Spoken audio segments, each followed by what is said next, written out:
Our organization, BestEnlist, focus on educational area that includes providing training programs, internships, events that include testathon, hackathon, and all these lead to multiple job opportunities where people learn so many things out of these internships and trainings which we provide, and they are getting placed in many IT and top tier IT organizations. We don't charge a penny for this entire internship program. So if anyone reaches you out, asks you for any payment process or ask you for any charges, we are not the one. Please make sure that you don't pay anything for this particular internship program. What are you going to do on this 30 days internship program? Daily, there will be a task that will be assigned for you, the entire group members, and each day you have to complete the task. You have to create a GitHub repository on the day one and upload your source code GitHub repository, and we will be giving you a Google form where you need to share your GitHub repository details over there.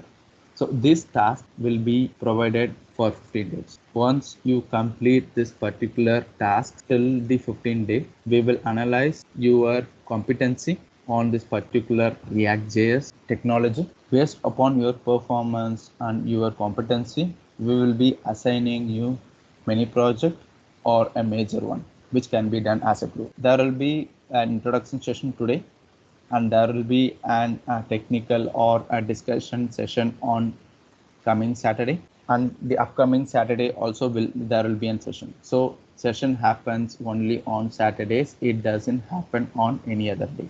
So after 2 weeks of time, you will be assigned to the project, and the forthcoming Saturdays, we will be having an project tracking session. We will be reaching you out and track on the project status. What is the current status of the project you are doing? After the 30th day, once your project is completed, you have to submit it on the GitHub repository code. We will analyze it, and based on it, we will be providing the certificate, the internship certificate and the recommendation certificate. So this is all about the entire internship program. All the best, guys. We have Balaji. Over to you, Balaji. I made you as a presenter. Hi all, good morning. So this is Balaji.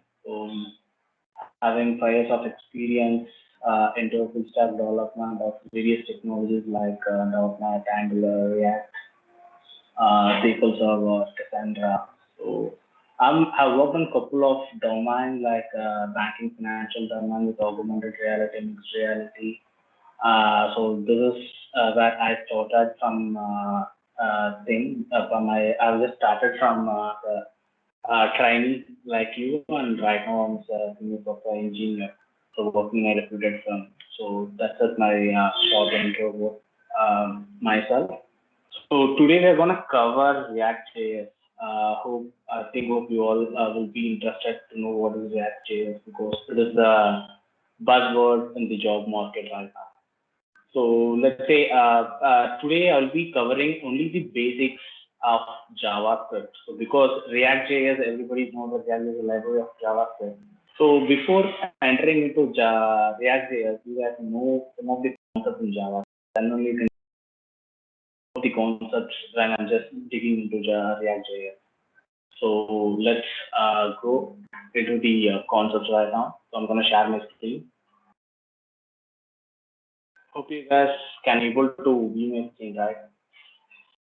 So introduction. So let's say React.js. Generally, you guys know React.js is a front-end library which is used across an enterprise applications, and it was developed by Facebook in their in-house kind of a development center. Okay, and it was in open source in 2013. So generally, React.js, which provide a facility of creating a UI library, let's say here, which means UI components, and can be used across your application. So it just makes your process of front-end development much more structurable and modular with its reusability kind of option. So where that is the biggest thing where React.js comes into picture when you're going for front-end applications. So the advantages of using ReactJS would be that speed in terms of, I can say, development. The application can able to create a sign up page.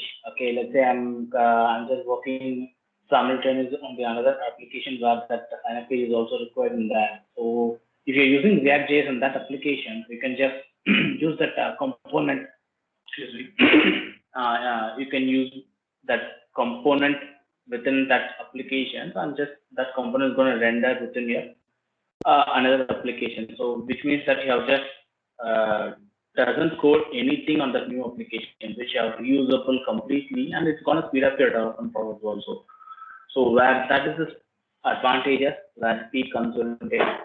So flexibility, which means that you don't require any kind of new knowledge of learning this. Let's say if you know JavaScript, that's it, because JavaScript has been used across by all of the industries. Let's say if you're going to develop a web application, surely you have to use JavaScript. So where it's a flexible kind of a thing where JavaScript can be used within the React.js and you can develop your application. And also it's been flexible in terms of creating components, which means components in terms of there are several types of components, like you can use JSX. There is some I will just dig into the JSX kind of a thing, the file where you can return HTML as a JavaScript method, JavaScript as a you can return HTML as a JavaScript method, okay, which is going to render in your browser. So that is where flexibility comes in. So performance-wise, I can say that let's say when you browser, right? So if you go to browser, if you type in some google.com, have you ever wondered how google.com has been rendered in your browser? So which means browser, you guys know that browser will have some kind of trees like DOM tree, window tree, that which is a DOM means document object model tree, and window object model tree. So which means that window generally consists of a browser outer layer. Let's say a window having a text box and a button. This thing has been governed by your document object model, where it can access the value of the particular text boxes, and it can trigger a event for that button. So it has been controlled in DOM object, which is a document object model thing. So whereas let's say when you're rendering this thing, when you're rendering application or kind of HTML pages, generally you'll be having a renderer tree. So where the renderer tree will take care of rendering your HTML, and as a CSS tree, it's gonna combine both your HTML as well as the CSS kind of style, and it's gonna combine it, and it's gonna redraw it again in your browser. So this is the backend process where automatically happens when you wanna render the HTML pages in your web browser. So in React.js, we are using virtual DOM to take care of that. And virtual DOM means, let's say your DOM will not be your application, which means that your HTML and other functionalities has been rendered in a virtual DOM, which will not be shown to you. Which means that it will be in backend, it will be rendering everything. So once all the process is completed, it will just at a stretch, it's gonna make you visible in your normal DOM in your browser. So which means that it makes your application a single page, which means single page application. You don't need any kind of loading kind of concept in here, where it will automatically take care. It will automatically render your applications in the virtual DOM and going to reflect back to your original DOM. So that the performance will be much more costly compared to other applications. So usability, where as I said that you don't require any special knowledge to use this one. It's kind of a library that you need to just include that library and you need to consume that. So usability wise, much simple. Anyone can just adapt it if they have some basic knowledge in JavaScript. So that's the advantages of React.js. So I want to make something much more clear to you in terms of framework and library. Okay, so library, because as I said that React.js is a library. So library, which means that a pre-written code snippet. Let's say JavaScript, you know that JavaScript is the scripting web-based language, but you can able to develop applications for web-based thing. where JavaScript can be collectively combined and it can be pre-written code snippets where that can be used. Let's say I'm just creating a function in JavaScript for just trimming a spaces. Okay, so I can just consume it using .trim, which means that the trim method has been already pre-written in a kind of JavaScript collective code. So I need to just consume that. I need to just include that collective code into my applications. I'm going to consume that. So you don't need to do anything. So that is known as library. So existing code will be pre-written support snippets that can be reused to perform common JavaScript operations. So this is where the library comes in. Common library examples are jQuery and ReactJS. Others are there, but widely used or this tool is widely used across the industry. So whereas in framework, if you come to framework is completely different from library. So as I said, that a library is a pre-written. Let's say you're just combining different function methods into a kind of complete code, and that code is generally named as library and going to reuse it. Whereas in framework, it has its own set of control, which means you'll be completely restructuring your applications to just provide some kind of additional functionality in terms of libraries. Let's say it has own set of control. Let's say own set of control means you have to just make use of the control, and you can able to just achieve what you need. Let's say sometimes if you see that the application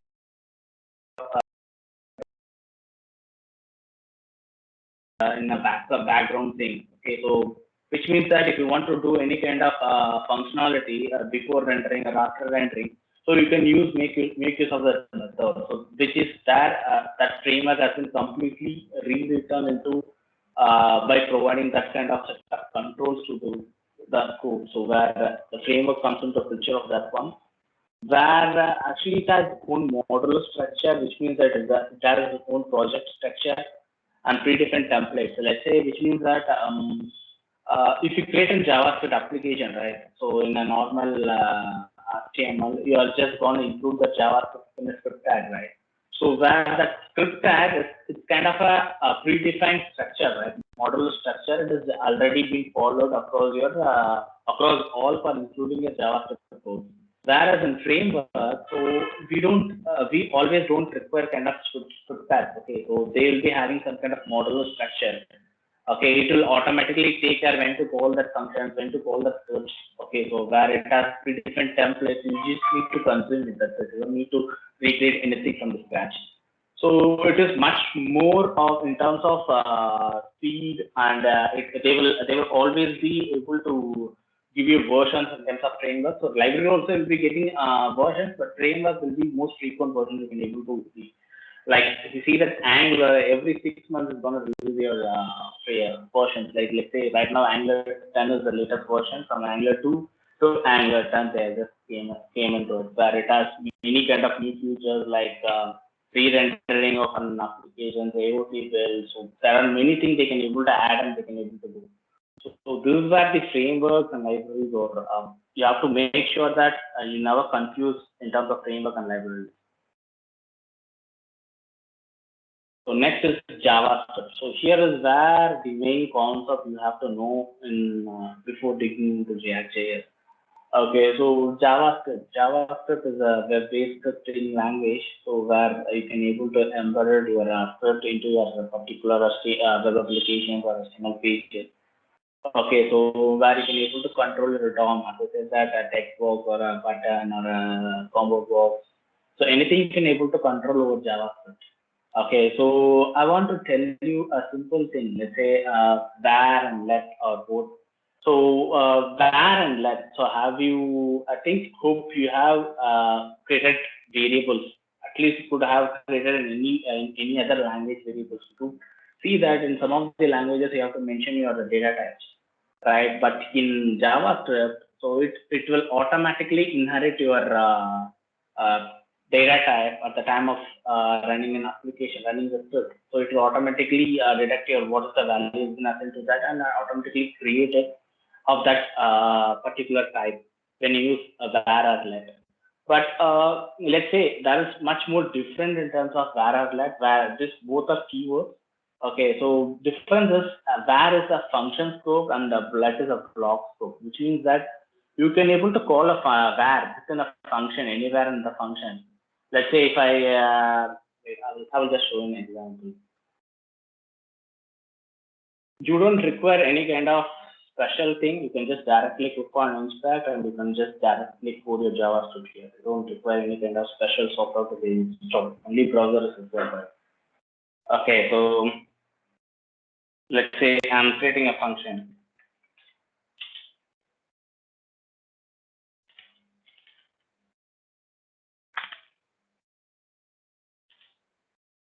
Var t1 equal to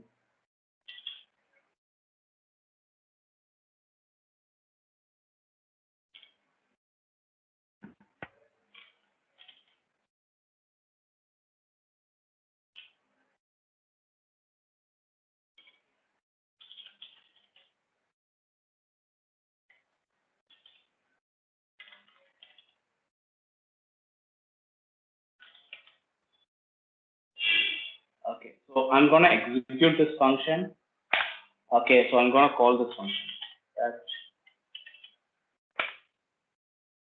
As you see that the first thing hello got been printed, right? So because as I said that var is a function scope, which means the var can be accessed through this function, whereas this let is being within this block. Let's say if you want to print this let, you have to just do a console.log within this if block. You can't able to access beyond that. So which means that its scope of the lifetime will be within this if this two parameters. That is where let comes in. Whereas in terms of that, you can able to it will come through this scope. Let's say from this parenthesis to this parenthesis. If you want to access T1, it's going to print it. If you want to print that T1 within this if black, it will work. But vice versa, if you want to print T2 outside that if black, it won't work. So this is the basic differences between a var and a let. That is, a var will be a function scope and let will be a block scope. So that's the basic difference. So whereas in actually, you guys know what is in the functions and methods, right? So which means that both are same in terms of terminology. Let's say it's gonna have a setup instruction, and we can use that setup instruction to perform some of the business logic. That is known as function. Generally, you know that you can see that a function can start with a function name. Okay, there are many type of functions. Let's say anonymous function, and also you can able to declare a function as well. Var test1 equal to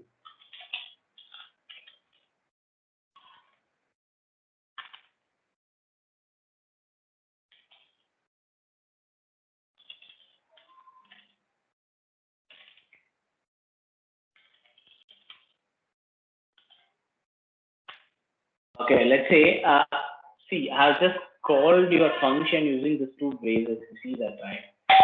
So I'm gonna do the same thing. You could see that. So hello React has been always it's been printed, which means that test1 will handle the scope of this function and automatically just return the console doc to here when you call this method. So this is generally a function without a name is known as anonymous function. Okay, so which means that you can able to assign an anonymous function to any variable and you can able to consume that variable anywhere like a method. So that this is another syntax of declaring and defining a method. So another method is called arrow method functions. To write.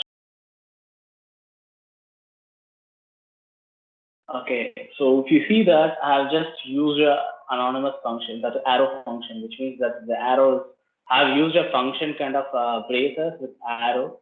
So generally it's a shorter syntax where we'll be using across all your React.js codes. So where which means that you are just creating a shorter syntax of a method, and this method the same thing. As you see that this anonymous method has been the reference of this method is being placed here. Okay, so the same thing, this reference of a method will be placed near T1. If I'm gonna print this T1, okay, so if you get the test, you got it. So this is another kind of arrow method where we'll be using across React. So this is a shorter syntax of declaring or defining a method.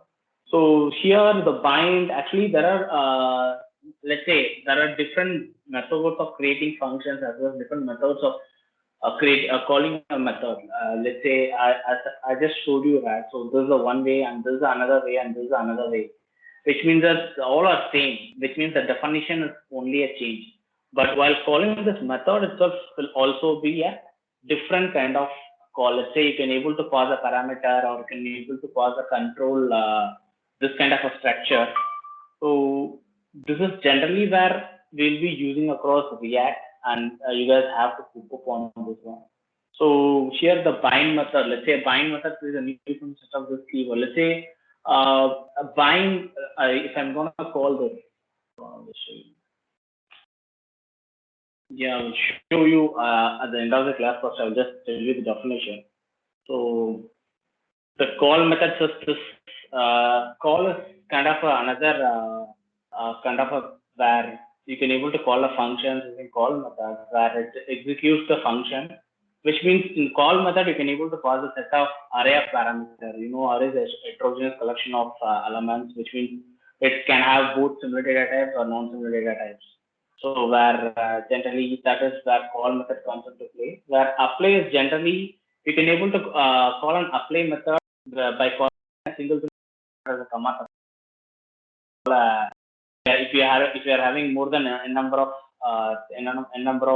parameters in a function, so you can use the apply. In the apply, you can able to pass different arguments of that one, and it's gonna execute that parameter by just applying that to a method and just gonna print you the result. So this is where the apply method will be used. So have you, this is a spread operator generally. The spread operator, which means that the three dot operator. So three dot operator means this is a three dot operator. This using this you can able to add a property to a array. Let's say if you are having an array of objects. Let's say I'll show you what is the array of objects. So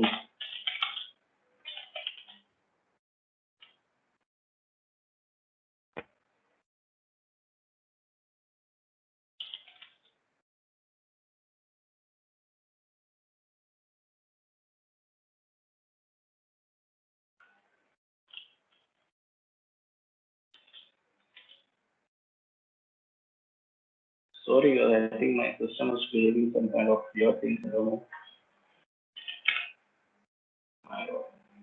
I will just share you the code. I don't know what's happening to my system. So I'll just share you the code, the snippet in a PDF format. So with the output, with the proper output and a screenshot, I'll just share. You can able to just recreate that on that one. Let's say if you want to add something, let's say if you want to add a color to this array, so you can make use of this. Let's say you can use .map.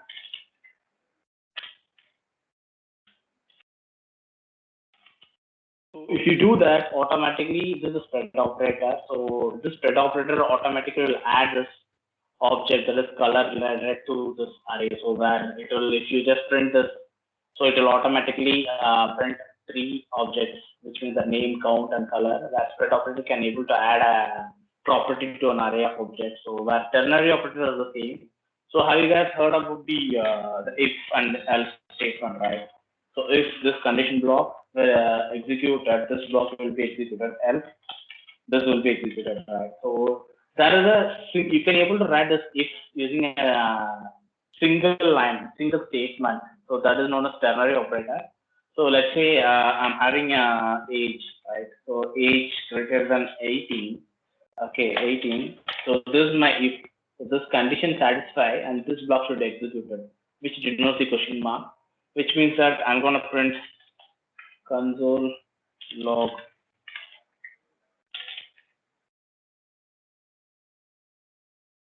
eligible. Okay, so which means that if it is not, I'm just put a colon. This is the else statement. This colon denotes the else statement. So I'm just gonna do that. Console dot log not eligible. Let's say if you see that this is the basic syntax. Like if you're gonna say use this if right this condition will be coming into this bracer followed by this parenthesis thing it will be coming inside this. The same thing after else. So you'll be pasting this. So this is a kind of a shorthand operator for a if else statement that generally we'll be using in React for rendering components based on conditional things. So that is the this is mean by ternary operator. So where closure, I will say that closure is kind of a inner function. Okay, always having access to where and parameters or outer functions, which means that you can able to define a function instead of a function in JavaScript, which means I will show you.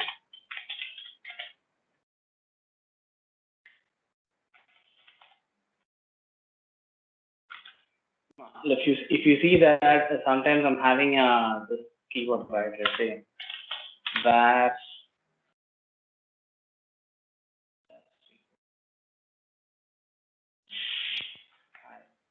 Okay, so I can able to have this able to access this test within this method, which means that even the test is not inside that F2, which means not inside the F1, but the function F2 is inside at F1, so that I can able to access this, which means that if you wanna do console.log F2, okay, test. Okay, so which is gonna print you high, which means that this is generally a closure, which means that you can able to have access of a particular variable within inside of another function. A function inside a function can generally able to access a variable of that child function is generally not closure. So this is the general perspective thing that you need to know before starting React.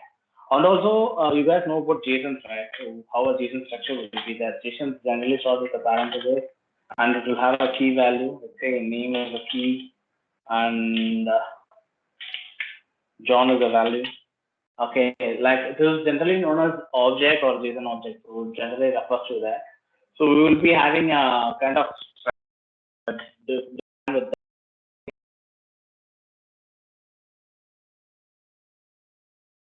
built in a day-to-day task. So and also you have to know about map, reduce, filter. So I will say you. So have you? I just said you that. So this is the array benefits function. Let's say you can use this method to benefit, or you can able to set a particular object from an array. If you want to do that, you can use map. And if you want to reduce a single array to an object, you can use reduce. So if you want a filter, let's say you can able to filter based on some conditions, you can use filter. So this kind of this examples I'll be sharing in the group of the proper snippet and the screenshot of the output, so then you can able to try it and see. So that's it. Yeah, Tangila, Shashpire, yeah, so which means that ReactJS for web application, React Native for mobile application.